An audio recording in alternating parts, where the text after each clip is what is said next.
Mereka bisa melewati karena ada yang membantu, karena membayar 6 juta bahkan sampai 7,5 juta bisa lolos tanpa karantina. Sebanyak 7 warga negara India lolos dari kewajiban karantina COVID-19 dengan berbagai cara, termasuk dibantu sejumlah petugas nakal di Bandara Soekarno-Hatta.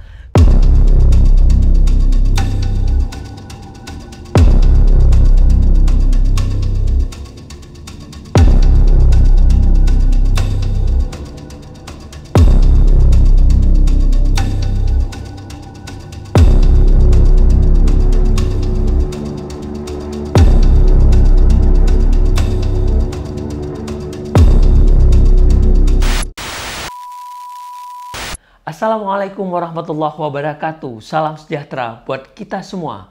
Bersama saya Azmi Saputra hari ini akan menyampaikan kembali dalam catatan hukum Potret Hukum Indonesia. Yang akan saya kupas dalam anotasi hukum kali ini adalah mafia atau joki karantina di Bandara Internasional Soekarno-Hatta. Rekan-rekan sekalian, sebanyak 7 warga negara India lolos dari kewajiban karantina COVID-19 dengan berbagai cara, termasuk dibantu sejumlah petugas nakal di Bandara Soekarno-Hatta. Kepala Bidang Humas Polda Metro Jaya, Komisaris Besar Yusri Yunus mengatakan modus itu adalah membayar sejumlah uang kepada petugas nakal tersebut. Modus operandinya sama, ada joki yang mengurus dari turun pesawat hingga melalui proses pemeriksaan yang 3 tahap. Mereka bisa melewati karena ada yang membantu, karena membayar 6 juta bahkan sampai 7,5 juta bisa lolos tanpa karantina. Para joki telah menyiapkan kendaraan, ada taksi di luar bandara untuk membawa warga India menghindari dari karantina 14 hari tersebut. Rekan-rekan, semestinya semua penumpang dari luar negeri harus mengikuti tahapan karantina COVID-19 selama 5 hari. Khusus bagi warga negara India, karantina berlaku selama 14 hari karena di negara tersebut sedang terjadi puncak wabah COVID yang cukup tinggi. Polisi menetapkan 11 tersangka terkait pelolosan karantina COVID-19 ini yang terdiri dari 7 warga negara India dan 4 warga negara Indonesia yang membantu warga asing keluar bandara tanpa melewati proses karantina. Adapun 4 warga negara Indonesia yang berperan sebagai joki adalah Jakaria Ramadhani, Ahmad Sulaiman, Rusdian, dan Mukri. Para pelaku mencoba memanfaatkan situasi untuk mencari keuntungan dan ini kejahatan yang benar-benar sadis. Rekan-rekan, di saat semua negara berjuang melawan COVID, dokter, tim kesehatan mati-matian melawan, malah ada oknum di petugas Bandara Soekarno-Hatta yang buka jendela dengan sengaja untuk kedatangan kemasukan virus tanpa melewati protokol kesehatan dan karantina. Rekan-rekan, terungkapnya kasus ini berawal dari hasil tracking 116 warga negara India dari penerbangan charter Air Asia QZ988 dari Chennai, India menuju Soekarno-Hatta pada tanggal 21 April 2021. Lalu dari 117 penumpang ternyata terdapat 8 penumpang yang tidak menjalani kewajiban karantina yang terdiri dari 7 orang warga negara India dan 1 orang warga negara Indonesia. Menurut Kapolresta Kota Bandara Soekarno-Hatta, Komisaris Besar Adi Ferdinand Saputra, setelah dilakukan pencarian, mereka sudah berserakan dan ditemukan. Ada yang di Batam, ada di Bandung, Jakarta, malah sudah sampai ke Surabaya. Siapakah mereka para pelaku joki ini? Rekan-rekan sekalian, pelaku joki ini ternyata mafia yang sangat memalukan. Mereka yang jadi joki ini adalah mereka yang memegang kartu pas bandara yang biasa disebut protokol bandara. Mereka bebas keluar masuk area bandara dan mereka berhasil membawa penumpang warga negara asing dengan tidak melewati pos dalam tahap di pos kedua dan tahap ketiga. Sehingga mereka hanya melewati pos pengecapan atau keimigrasian dan cek kesehatan setelah dikawal oleh para pemegang pas bandara ini, sehingga mereka tidak lagi masuk ke dalam pos kedua untuk masuk dalam daftaran bis dan untuk dibawa ke dalam bis. Mereka hanya dalam cap imigrasi. Mereka akhirnya ngacir menuju ke dalam taksi yang sudah disiapkan, kendaraan yang sudah disiapkan menuju rumah atau apartemen mereka masing-masing. Dan mobilnya sekali lagi sudah disiapkan oleh tersangka, niat banget. Sehingga mereka, para pelaku joki ini dijerat dengan pasal 93 Undang-Undang Nomor 6 Karantina dan Undang-Undang Nomor 4 tentang wabah penyakit menular. Malah perkara petugas bandara ini mereka sudah ditangkap Namun karena undang-undangnya bukan 5 tahun, mereka tidak ditahan. Inilah yang menjadi persoalan dan jadi polemik. Disinilah perlunya formulasi hukum di tingkat penyidik melihat penerapan hukum yang darurat ini.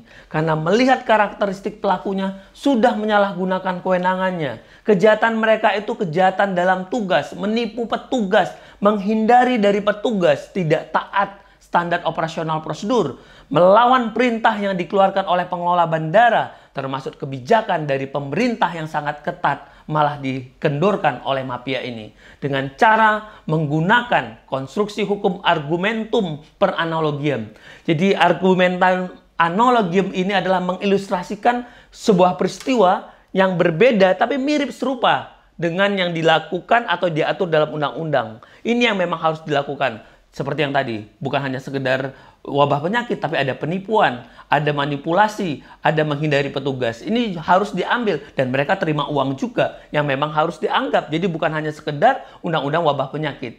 Jadi bukan hanya melanggar undang-undang karantina yang sangat terbatas sanksinya, di mana saat pemerintah mengeluarkan kebijakan ketat terkait kedatangan warga negara asing yang punya riwayat perjalanan, apalagi WNI yang punya riwayat perjalanan dari India, maka mau tidak mau harus 14 hari terakhir harus menjalankan karantina. Namun lagi-lagi mafia ini, joki ini meloloskan mereka tanpa proses dan harus mengikuti karantina. Ini lagi-lagi jahat, ini lagi-lagi kriminal. Jelas di sini terlihat pengelola Bandara Soekarno-Hatta terkecoh, abai, kurang pengawasan, kurang supervisi. Karena ada mafia, ada joki yang bisa terima uang sampai 6,5 juta, 7,5 juta di bandara yang levelnya internasional.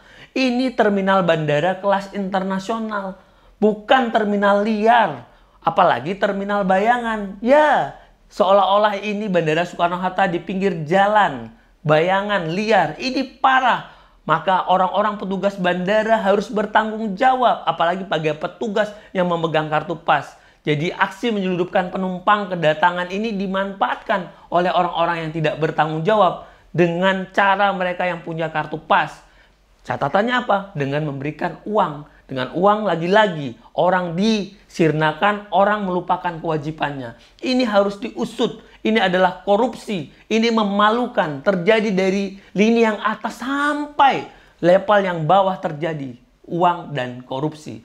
Apa yang jadi pemicu sebenarnya bagi orang bangsa kita berperilaku seperti ini? Korupsi yang tiada henti. Apa yang salah dengan bangsa ini? Ingin cepat kaya kah? Gaya hidup kah? Gaji yang kurang kah? Atau pendidikan akhlak kah? Atau setoran keatasan kah? Atau peradaban budaya yang rendah? Empati yang rendah? Tidak ada kepekaan sosial atau lingkungan yang acuh? Kita selalu dipertontonkan, selalu melihat perilaku aneh, perilaku culas, perilaku rakus. Semua mengarah kepada hukum. Lagi-lagi hukum, kualitas hukumnya, penegakan hukumnya yang tidak berkualitas. Kok perilaku kebanyakan orang-orang di negeri ini semakin parah? Semakin sulit mencari petugas atau pemimpin yang amanah.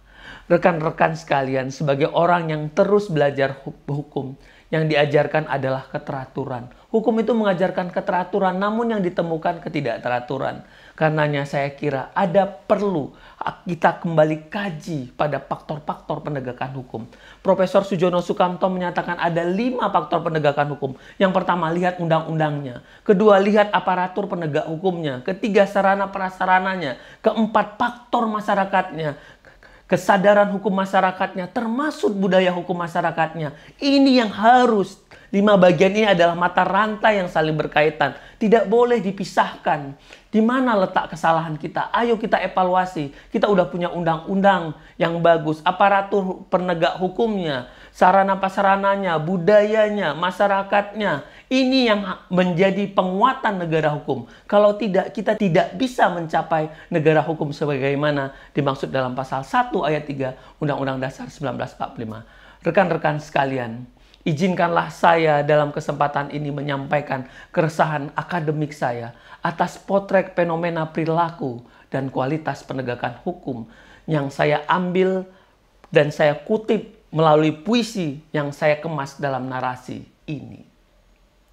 Ketika perilaku terlalu rakus, akan banyak urusan dengan berbagai modus.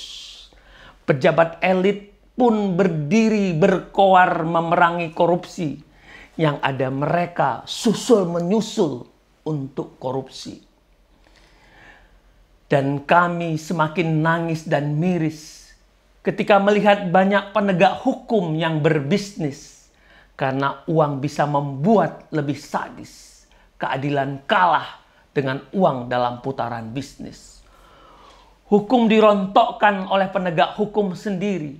Kalau sudah begini, siapa lagi yang dipercaya?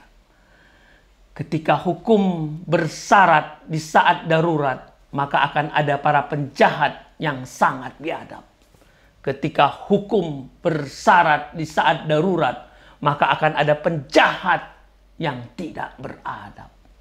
Ketika hukum bersyarat di saat darurat, maka akan ada penjual hukum tanpa bukti surat. Ketika hukum bersyarat di saat darurat, memainkan dagang hukum tanpa merasa berat. Demikianlah kajian singkat atas isu joki di Bandara Soekarno-Hatta. Agar ini menjadi perhatian serius bagi pengelola untuk terus bertanggung jawab memperbaiki pengelolaan tata kelola di Bandara Soekarno-Hatta yang katanya kelas internasional. Segera tuntaskan, Bapak-Bapak. Ayo semua bersinergis. Mari bersatu dalam barisan untuk memperbaiki keadaan, menemukan kebenaran, dan maju ke depan meluruskan guna membangun bangsa. Karena membangun sistem sama artinya dengan membangun masa depan. Saya Azmi Saputra, sampai jumpa pada anotasi hukum selanjutnya.